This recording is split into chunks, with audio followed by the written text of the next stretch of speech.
Mire, en esta transparencia yo coloco, para entusiasmar, ¿no?, la clase, algo similar a lo que está ocurriendo en sus vidas.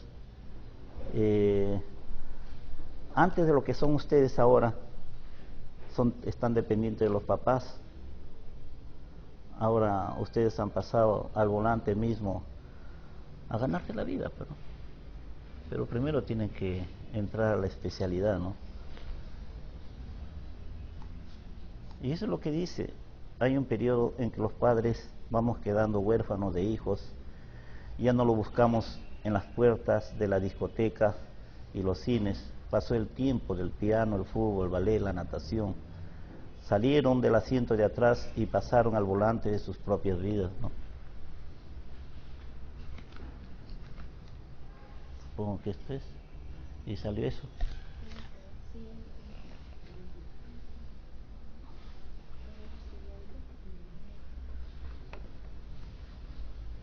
El siguiente. Se colgó. Llámalo. Esta imagen. Ahí.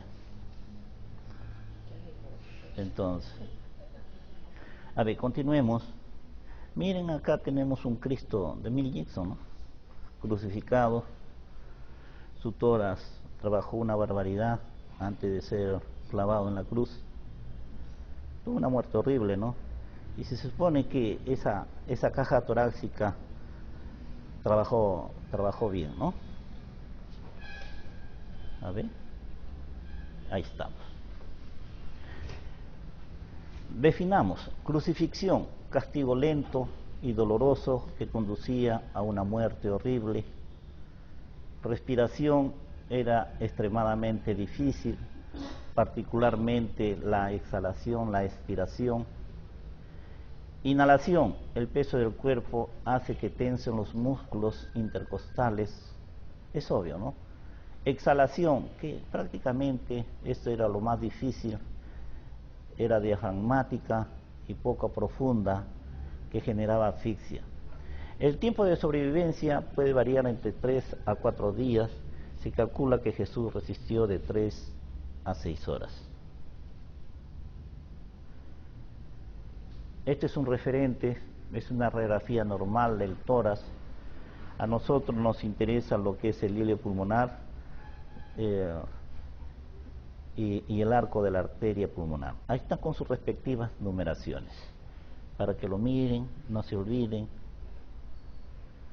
Acá están las enfermedades que atacan al pulmón: enfisema pulmonar, EPOC, enfermedad pulmonar obstructiva crónica.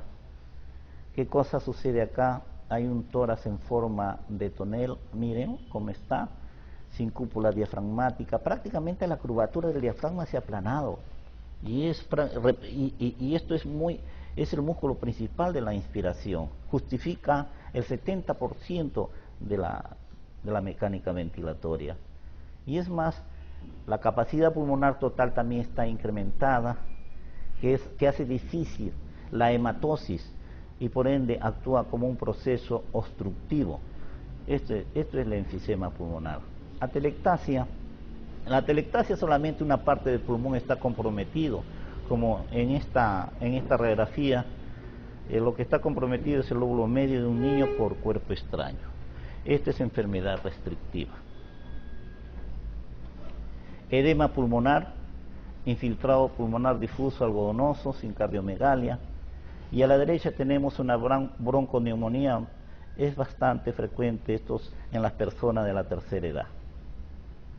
Acá tenemos un derrame pleural izquierdo. Prácticamente el derrame ocupa toda la caja torácica. Solamente existe una semiluna, ¿no?, de pulmón ventilándose. Y ahora viene la clase. Mecánica ventilatoria. La ventilación es normalmente mantenida por acción de los músculos esqueléticos, músculos voluntarios, que al contraerse aumenta y disminuyen el volumen de los pulmones y de la caja torácica. Ventilación pulmonar. es el intercambio de gases entre la atmósfera y los alvéolos pulmonares. La atmósfera con su oxígeno y los alvéolos con su CO2. El movimiento del aire entre la atmósfera y los pulmones y viceversa se da por gradiente de presión. Tiene que haber gradiente de presión, si no, no hay transferencia de gases.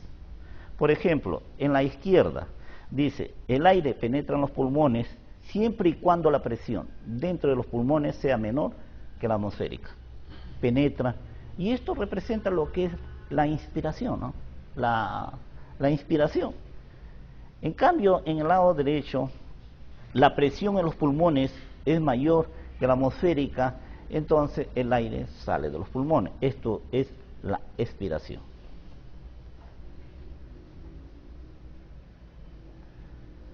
Ventilación pulmonar es el intercambio de oxígeno por CO2 entre los alvéolos y los capilares sanguíneos a través de las dos fases, la inspiración y la expiración. Esto es conocido. Todo este fenómeno de intercambio gaseoso que ocurre a nivel de la membrana alvéolo capilar se conoce con el nombre de hematosis. Entonces, este proceso puede llevarse a cabo en reposo y en actividad. Todo esto lo conocemos como respiración externa, pero el fenómeno de intercambio gaseoso a nivel de la membrana alvéolo capilar es hematosis. Cuando este intercambio de gases se lleva a cabo a nivel celular, es la respiración mitocondrial, respiración tisular.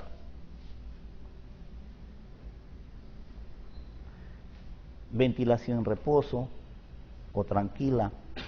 Esta ventilación es autónoma, es involuntaria, inconsciente, que prácticamente la respiración que ustedes están llevando a cabo, no se dan cuenta que están inspirando, expirando, o la respiración que llevamos a cabo durante el sueño. Inspiración, también conocida como inhalación. A ver, expliquemos la inspiración en reposo. Antes de cada inspiración, la presión de aire en el interior de los pulmones es igual a la atmosférica. Miren, antes de cada inspiración o al final de la expiración, ¿está bien?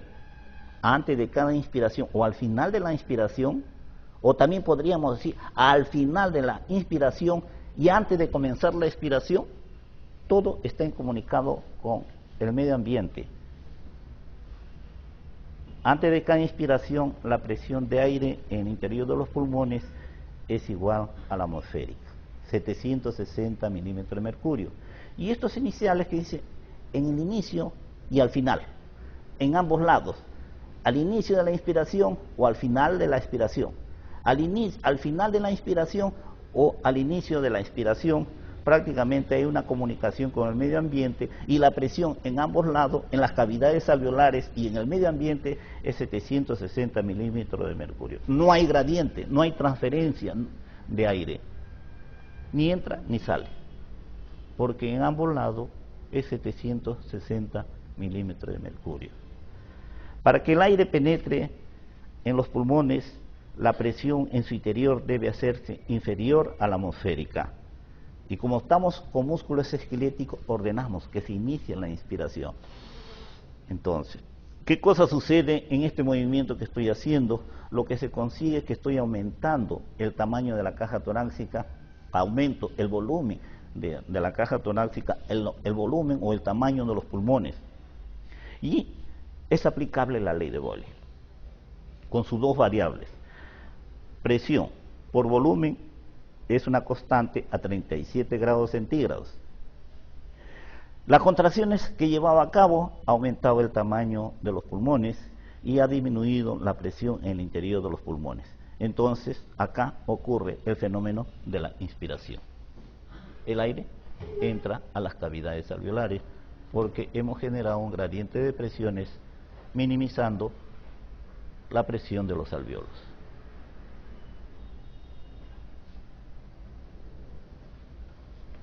La inspiración. La inspiración es un proceso activo porque hay contracción muscular. Y en todo donde hay contracción muscular es un proceso activo. Las dos inspiraciones, la La normal y la que llevamos a cabo en los ejercicios físicos son procesos activos, pero estamos en la normal. Inspiración normal, hay contracción muscular, es un proceso activo. Acá participa el diafragma en un 90% y los músculos intercostales externos en un 10%. También acá podemos incluir la contracción de los escalenos. Diafragma es el más importante, es un músculo esquelético en forma de cúpula, inervado por el nervio frénico C3, C4, C5. Nosotros lo vemos en las figuras como un músculo que tiene una distribución parabólica con una cúpula hacia arriba. Esa es su posición normal, su posición relajada. Se inserta en el borde inferior de las costillas, anteriormente en el esternón y posteriormente en la espina dorsal. Con la contracción del diafragma, este se aplana. Este movimiento justifica el 75% del aire que penetra en los pulmones. Acá podríamos también aplicar la ley de Laplace, delta P, gradiente de presión, igual a T, que es tensión que representa la contracción del diafragma sobre un radio, el radio abdominal. Al contraerse el diafragma, se modifica la curva y causa una diferencia de presiones entre el tórax y el abdomen.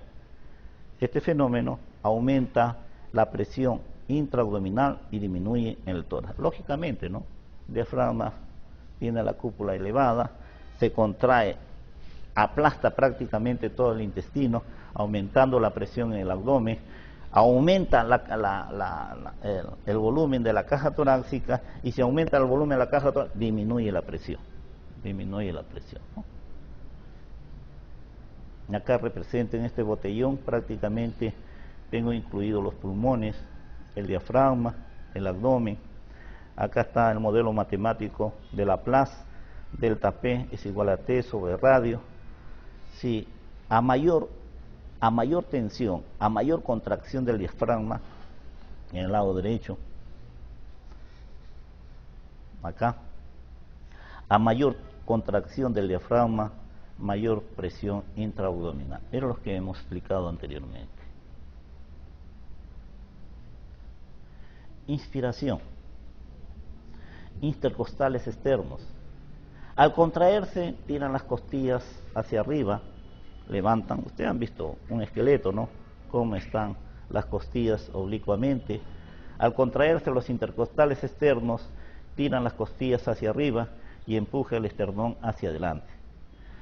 Los escalenos se insertan en la primera costilla y la eleva en la inspiración tranquila.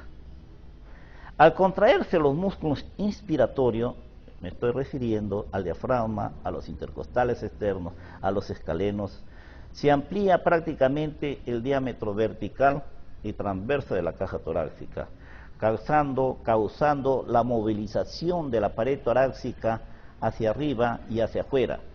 Este aumento de diámetro disminuye la presión hidrostática en el espacio pleural y se hace más negativa. Mientras más profunda sea la inspiración, la presión intrapleural se hace más negativa. Eso es lo que es. Este aumento de diámetros disminuye la presión hidrostática en el espacio pleural, se hace más negativa, porque normalmente la presión intrapleural es negativa, no es positiva, y tiene un valor de -4 milímetros de mercurio. Desde que los pulmones no son estructuras rígidas, la disminución de la presión pleural es transmitida a través de la superficie pleural visceral hacia los pulmones, causando la caída de la presión hidrostática alveolar o intrapulmonar, presión alveolar o intrapulmonar, que es lo mismo, de -2 a -3 milímetros de mercurio. ¿Qué significa? Puede ser 760, -2 o -3, que sería la presión real que hay dentro de las cavidades alveolares, y que prácticamente respecto al medio ambiente, que es 760, acá es 760, pero -3 milímetros de mercurio. Hay un gradiente y se lleva a cabo el ingreso de aire a los pulmones. El pulmón se infla.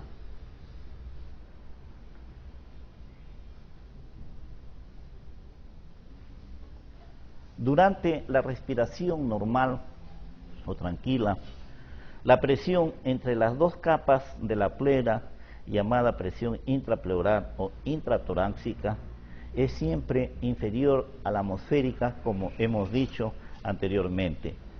Temporalmente puede hacerse mayor solo durante movimientos respiratorios modificados, como en la tos, en la defecación, cuando se toca un instrumento de viento como la trompeta. Inmediatamente antes de la inspiración, antes de que se inicie la inspiración, es de menos 4 milímetros de mercurio, inferior a la atmosférica. Después de la contracción del diafragma, la presión desciende a menos 6 milímetros de mercurio. Las pleuras parietal y visceral se adhieren fuertemente unas a otras porque la presión que existe entre ellas es inferior a la atmosférica y gracias a la tensión superficial creada por las superficies húmedas y adyacentes. Definición de términos: eunea es la respiración normal, respiración costal es la respiración superficial secundaria a la contracción de los intercostales externos, respiración diafragmática o abdominal, respiración profunda por contracción diafragmática.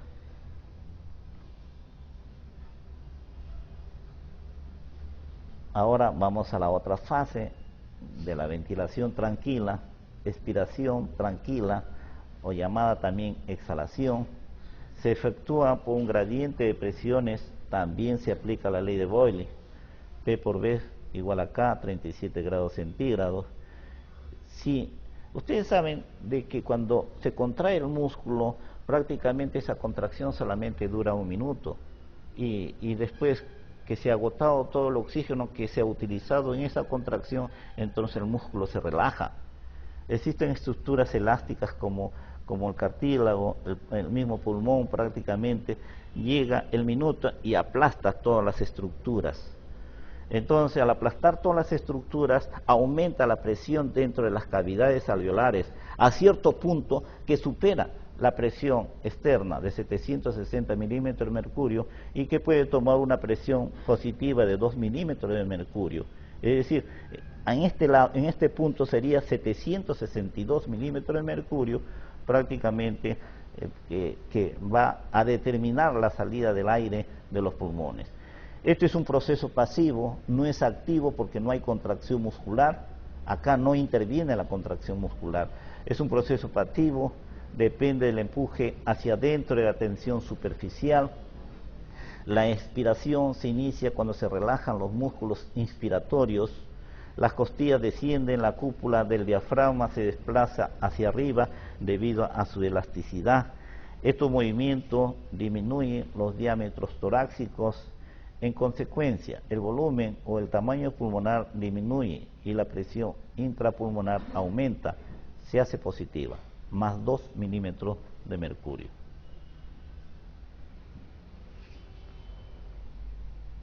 Ahora pasamos al otro tipo de respiración, la que se lleva a cabo en actividad o forzada. Es una actividad cortical, es un proceso voluntario. Si nosotros competimos, por ejemplo, quién dura más debajo del agua en una piscina, tenemos que entrar en una inspiración profunda para poder ganar, de lo contrario salimos rápido del agua, ¿no?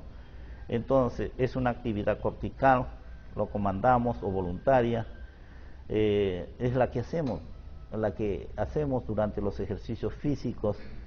También tiene sus dos fases, la inspiración forzada o profunda, también conocida. Ya les he dicho que en todas las inspiraciones interviene la contracción muscular, por lo tanto consideramos que es un proceso activo. La fuerza de contracción de los músculos de respiración se incrementan cuando las fibras musculares se alargan más y disminuyen cuando sucede lo contrario. Los músculos accesorios de la inspiración participan aumentando el tamaño de la cavidad torácica. Acá participan otros músculos, que es el esternocleidomastoideo, que eleva el esternón, el pectoral menor eleva las costillas, tercera a quinta, el dorsal ancho, serratos y otros que van a generar una presión negativa Ya no de -2, -3 que hablamos anteriormente en la inspiración tranquila. Acá es de -5 a -10 milímetros de mercurio. Los músculos abdominales facilitan la inspiración relajando el diafragma. Expiración forzada es un proceso activo porque hay contracción muscular, se contraen los músculos de la expiración, los rectos abdominales, transversos, intercostales internos. Esta es una manera simple de cómo interpretar la mecánica ventilatoria antes de la inspiración y al final de la inspiración. Acá está más claro. Antes de la inspiración y al final de la inspiración, la vía aérea está abierta. Existe dentro de las cavidades alveolares 760 milímetros de mercurio y afuera 760 milímetros. Y así ocurre el fenómeno de la ventilación. Mecánica ventilatoria. La presión alveolar o intrapulmonar se expresa según sea superior, igual o inferior a la presión atmosférica, como vimos, ¿no? Come la presión en los alvéolos, -2, -3 en la respiración tranquila. Acá, estos van precedidos por su signo más o menos. Cuando no hay movimiento, no se pone nada. Esto es para interpretar la entrada, la anulación y la salida de aire, que ya lo hemos visto. Al final, miren, nuevamente acá de otra forma se expresa, al final de la inspiración normal, prácticamente el flujo de aire cesa. ¿Por qué? Porque la presión alveolar es igual a la presión atmosférica. No hay movimiento de aire. Es decir, como es al final de la inspiración normal, en el pulmón está con un volumen de aire equivalente al volumen tidal, ¿no? Y más la capacidad residual funcional, donde la presión pleural es negativa, -11 centímetros de agua, porque es al final de la inspiración normal. Entonces, acá existen unos modelos matemáticos que nos permite explicar por qué el pulmón no se colapsa totalmente. Si nosotros inflamos un globo, prácticamente metemos una cantidad bárbara de aire dentro del globo que va a superar la presión y por eso se infla. Si yo suelto ese globo, el globo prácticamente se aplana, se colapsa, ¿no? En cambio, en el pulmón no sucede eso. El pulmón mete aire, saca aire de los pulmones, pero siempre está distendido por este fenómeno. Entonces, estos modelos matemáticos de presión transpulmonar que me dice es igual a presión alveolar menos presión pleural. Entonces, la presión alveolar yo considero 0 porque no hay salida de aire, no hay entrada de aire, pero sí conozco el valor de la presión pleural, que es -11 milímetros. Como esto está precedido del signo menos, entonces el resultado sale con signo positivo, 11 centímetros de agua, que verdaderamente sería el valor de la presión de distensión pulmonar, que siempre es positiva. Por otro lado, tenemos la presión transtorácica, es igual a la presión pleural menos la presión atmosférica. La presión pleural la conocemos, acá si no está presidido de signo positivo, entonces conserva su valor negativo, menos la presión atmosférica, que tampoco, como no hay entrada ni salida de aire, este tiene un valor de 0. Entonces acá el valor es -11 centímetros de agua. Es decir, que el pulmón funciona gracias a su presión negativa. Al final de la inspiración normal, miren, escuchen, al final de la inspiración normal, el flujo de aire cesa. Nuevamente, la presión alveolar es igual a la presión atmosférica. Con un volumen de aire pulmonar, si es al final de la inspiración normal, yo he sacado B sub T, ¿no? El volumen de aire corriente. Con un volumen de aire pulmonar estaría en este momento con capacidad residual funcional. La presión pleural sería a estas alturas de -7,5 centímetros de agua. Miren, en la inspiración, la presión, al final de la inspiración, la presión es -11.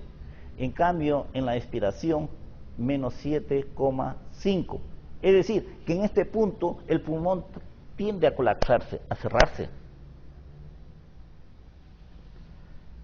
Entonces, aplicando los mismos modelos matemáticos, presión transpulmonar, la misma explicación anterior, la presión alveolar menos la presión pleural, la alveolar es 0, la presión pleural menos 7,5 centímetros de agua, entonces se hace positiva, que también es una presión de extensión pulmonar, se podría decir positiva.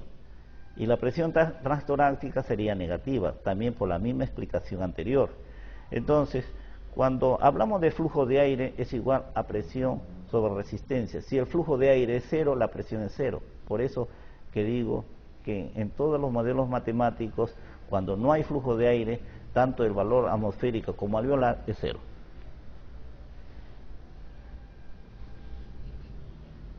En mecánica ventilatoria, el pulmón se mantiene distendido por la presión positiva, esto en cualquier fase de la respiración, según las fórmulas que hemos aplicado anteriormente.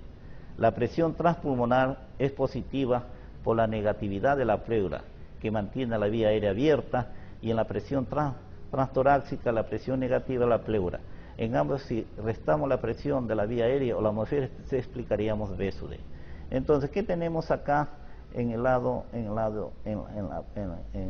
de la letra A, preinspiratorio? Ven ahí tenemos los alvéolos, el menos 5 prácticamente es la cavidad pleural.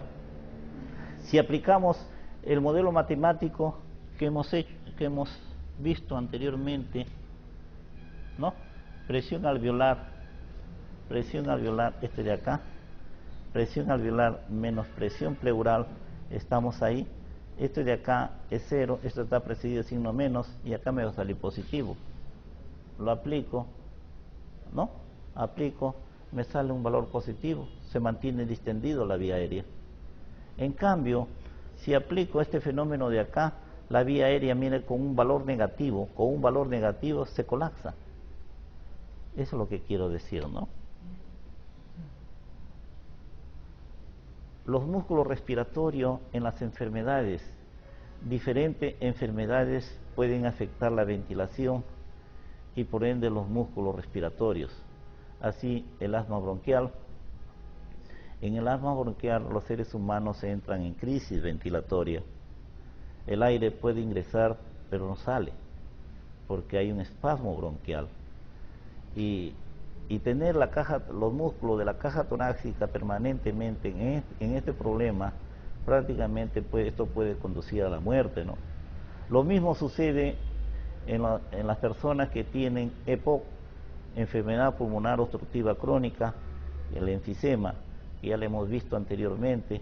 Prácticamente el músculo diafragmático pierde su curvatura, aumenta la capacidad pulmonar total, no hay una buena hematosis a nivel de la membrana alveolo-capilar.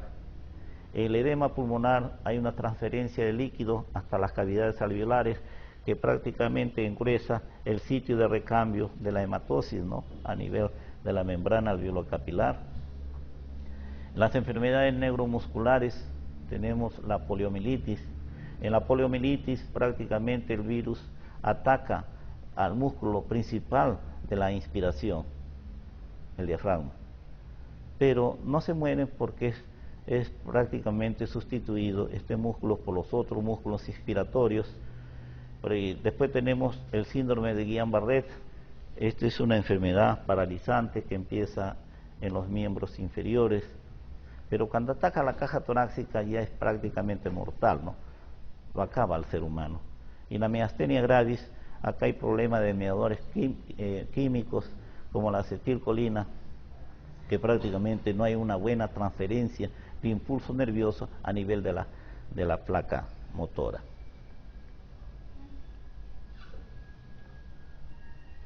A ver, ¿preguntamos?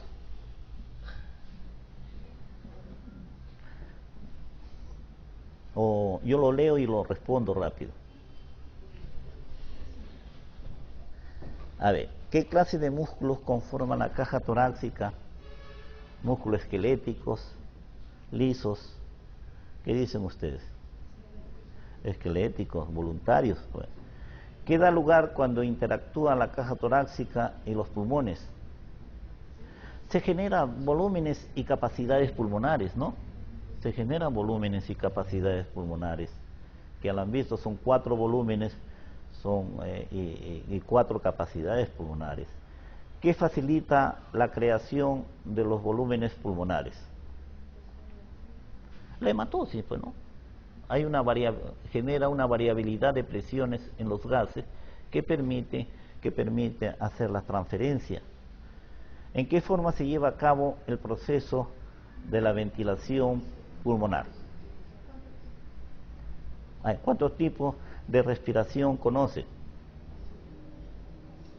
Ya lo dijimos, la hematosis y la mitocondrial, pues, ¿no? También le hemos respondido. ¿En qué forma se lleva a cabo el proceso de la ventilación pulmonar? Puede ser tranquila, puede ser activa, los zancudos. ¿En qué forma se lleva a cabo el proceso de la ventilación pulmonar? Puede ser en reposo, puede ser en actividad. En reposo también se conoce como una respiración involuntaria, tranquila, superficial, euneica. Esto también se puede conocer como normal, ¿no? En actividad, también conocida como voluntaria, profunda, en ejercicio, fatigosa. ¿Por qué se mueve el aire de los pulmones?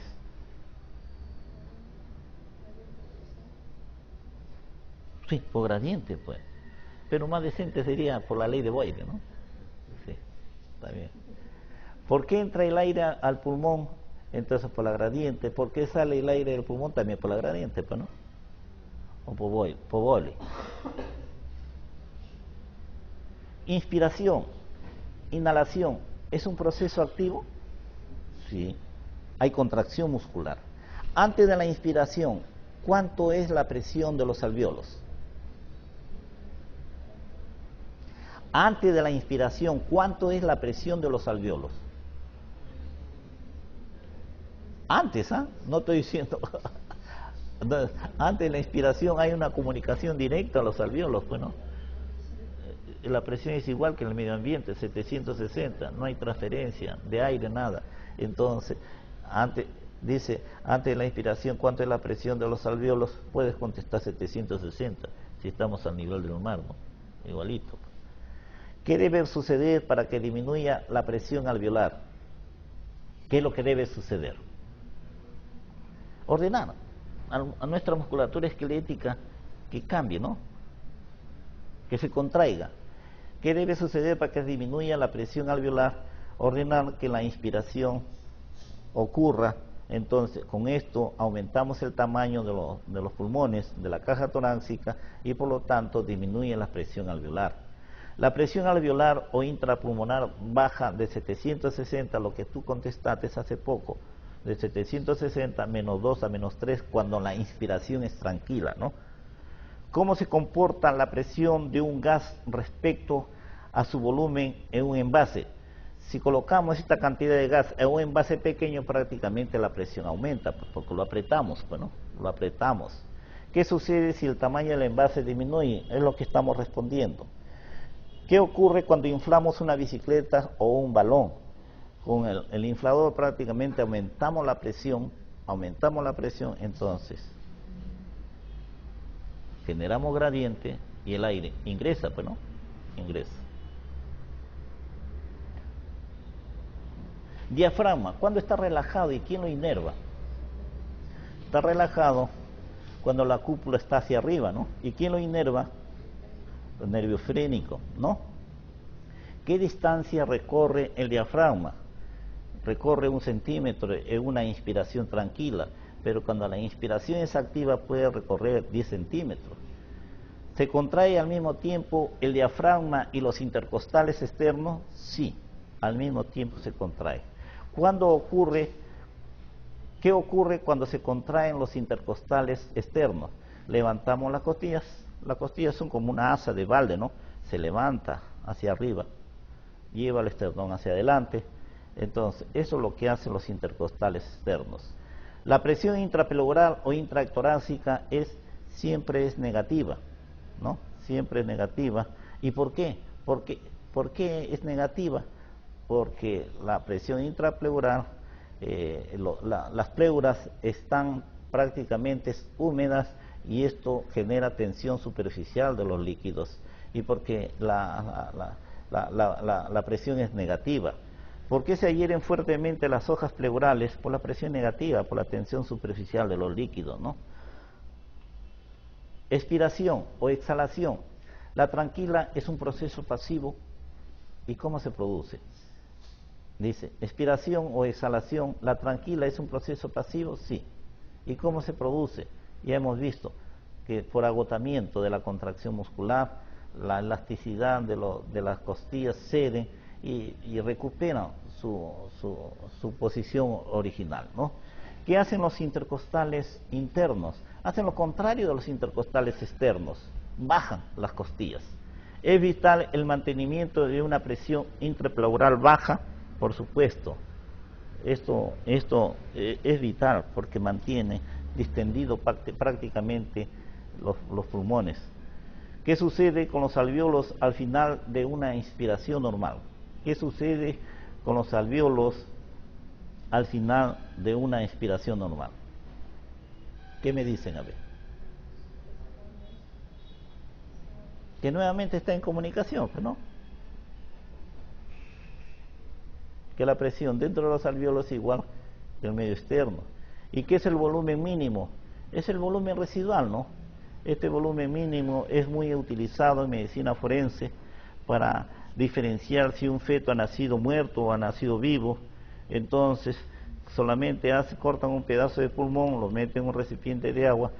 Si flota, prácticamente ese feto respiró antes de morir, ¿no? Y si se va al fondo, nunca ventiló el feto, ¿no? Esa es la interpretación. 5 preguntas para ser respondidas en clase. La respiración de Cristo crucificado fue en la tercera. Fue diafragmática y poca profunda, lo que generaba asfixia, ¿no? El aire penetra y sale de los pulmones por la ley de Boyle.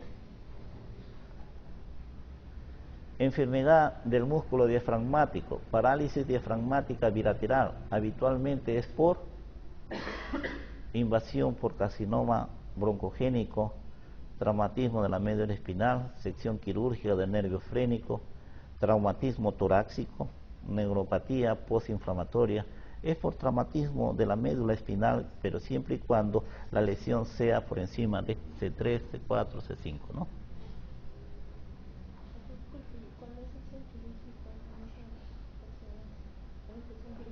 Pero es uno nomás, pues. Un solo lado nomás. Un solo lado. Dice, alteraciones de la columna torácica, la función respiratoria está más comprometida en las alteraciones de la columna leve, en la escoliosis, en la cifosis, en la cifoescoliosis, en la espondilitis anquilosante, es en la cifoescoliosis. Son movimientos expiratorios modificados, señale la falsa. Tos, estornudo, suspiro, bostezo, maniobra de Valsalva.